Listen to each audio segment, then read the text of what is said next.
क्या आपने कभी सुना है कि एक पूरी फौज को परिंदों ने तबाह कर दिया?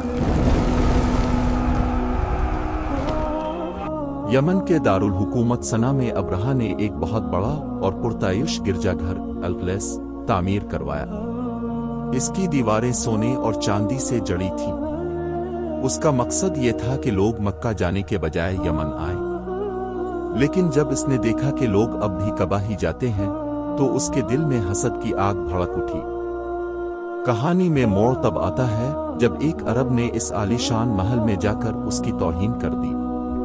अब्रहा गुस्से से पागल हो गया और उसने भरे दरबार में कसम खाई, मैं इस घर कबा को जमीन बोस कर दूंगा जिसकी तरफ लोग खिंचे चले जाते हैं। अब्रहा ने एक ऐसा लश्कर तैयार किया जिसकी मिसाल अरब की तारीख में नहीं मिलती थी। उसने खास तौर पर अफ्रीका से कद-आवर हाथी मंगवाए।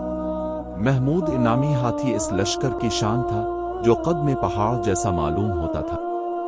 रास्ते में जू नफर और नफील बिन हबीब जैसे बहादुर अरब सरदारों ने अब्रहा को रोकने की कोशिश की, लेकिन अब्रहा के टिड्डी दिल लश्कर ने उन्हें शिकस्त दे दी। अब्रहा का गुरूर अब आसमान छू रहा था। लश्कर अब्रहा मक्का के करीब मुग़मिस के मकाम पर पहुंच गया। मक्का वालों के जानवर हाँक लिए गए, जिनमें मक्का के सरदार जनाब अब्दुल मुत्तलिब के 200 ऊंट भी शामिल थे। मक्का में खौफ व हरास फैल गया, लेकिन ईमान अभी बाकी था। अब्रहा ने अपना कासिद हिनाता मक्का भेजा ताकि वो मक्का के सबसे बड़े सरदार को दरबार में लाए। कासिद ने जनाब अब्दुल मुत्तलिब से कहा, मेरा बादशाह तुमसे लड़ने नहीं बल्कि तुम्हारे घर कबा को गिराने आया है। अगर तुम मुजाहमत न करो तो तुम्हारी जान बख्शी जाएगी। अब्दुल मुत्तलिब ने निहायत सुकून से जवाब दिया, हमें भी लड़ने का कोई शौक नहीं, ये अल्लाह का घर है, वो खुद देख लेगा। अब्रहा के खैमे में दाखिल हुए तो उनका रोब और वकार देखकर अब्रहा अपने तख्त से नीचे उतर आया और उनके बराबर बैठ गया। अब्रहा ने पूछा, तुम्हें कुछ कहना है? अब्दुल मुत्तलिब ने फरमाया, मेरे जो 200 ऊंट तुम्हारे लश्करियों ने पकड़े हैं वो मुझे वापस कर दो। अब्रहा हंसा और तंज से कहा, मैं तुम्हारा कबा गिराने आया हूं और तुम्हें अपने ऊंटों की फिक्र है। अब्दुल मुत्तलिब ने वो तारीखी जुमला कहा जो आज भी तारीख का हिस्सा है, मैं ऊंटों का मालिक हूं इसलिए उनकी बात कर रहा हूं। इस घर कबा का भी एक रब है, वो खुद उसकी हिफाजत करेगा। ऊंट वापस लेकर अब्दुल मुत्तलिब मक्का लौटे।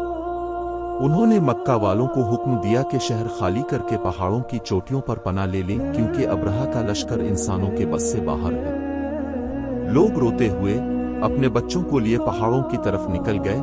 मक्का शहर में एक अजीब सी खामोशी छा गई। लश्कर के हमले से पहले अब्दुल मुत्तलिब कबा के दरवाजे मुल्तज़म को पकड़कर खड़े हो गए और रोकर दुआ की, ए अल्लाह, हर शख्स अपने घर की हिफाजत करता है तो भी अपने घर की हिफाजत फरमा। कल उनकी सलीब और उनकी ताकत तेरे घर पर गालिब न आने पाए। सुबह का सूरज निकला तो अब्रहा ने हुक्म दिया कि हाथियों को आगे बढ़ाया जाए। हजारों का लश्कर लोहे के लिबास पहने नेज़े ताने कबा की तरफ बढ़ने लगा। जमीन उनके कदमों से थरथराने लगी। लश्कर के सबसे बड़े हाथी महमूद को जब कबा की तरफ चलने का इशारा किया गया तो वो वहीं बैठ गया। हाथी के फेलबान चलाने वाले ने इसके सर पर लोहे का गुर्स मारा, इसे जख्मी किया, लेकिन हाथी टस से मिस न हुआ। हैरत अंगेज बात यह थी कि जैसे ही हाथी का रुख यमन आशाम की तरफ फेरा जाता वो दौड़ने लगता, लेकिन जैसे ही रुख कबा की तरफ होता वो मिट्टी के ढेर की तरह बैठ जाता। अब्रहा के सिपाही ये देखकर परेशान हो गए कि ये कोई आम जानवर की जिद नहीं बल्कि कुदरत का कोई इशारा है।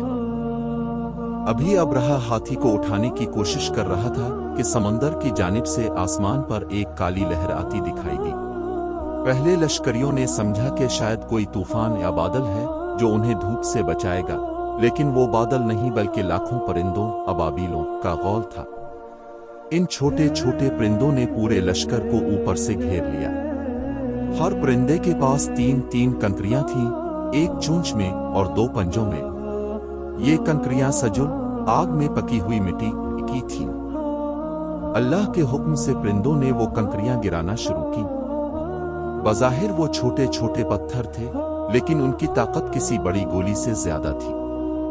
जिस सिपाही पर कंकरी गिरती وہ اس کے خود ہیلمٹ کو چیرتی ہوئی جسم سے پار ہو کر زمین میں دھنس جاتی۔ پورے میدان میں چیخ و پکار مچ گئی۔ وہ ہاتھی جو پہاڑ لگتے تھے پاگل ہو کر اپنے ہی لشکریوں کو کچلنے لگے۔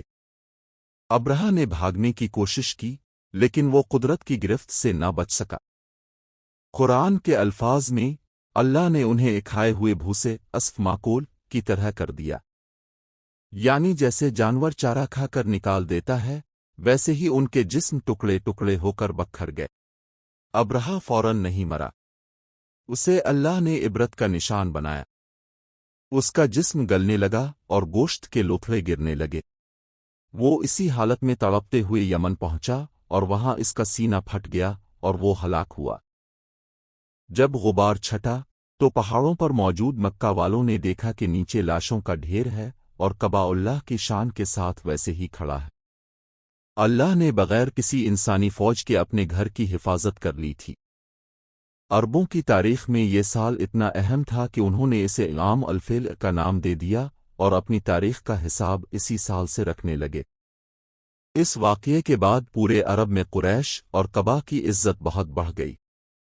لوگوں کو یقین ہو گیا کہ یہ گھر واقعی مقدس ہے اور اس کا محافظ خود خالق کائنات ہے۔ اسی عظیم واقعے کے کچھ ہی عرصہ بعد 50 دن بعد مکہ میں کائنات کی سب سے عظیم ہستی حضرت محمد مصطفیٰ کی ولادت ہوئی، جنہوں نے دنیا سے ہر قسم کے بتوں اور غرور کو مٹا دیا۔ آج کے دور میں یہ کہانی ہمیں بتاتی ہے کہ ٹیکنالوجی، ایٹمی طاقت اور مادی وسائل چاہے کتنے ہی زیادہ کیوں نہ ہوں، اللہ کی تدبیر سب سے اوپر ہے۔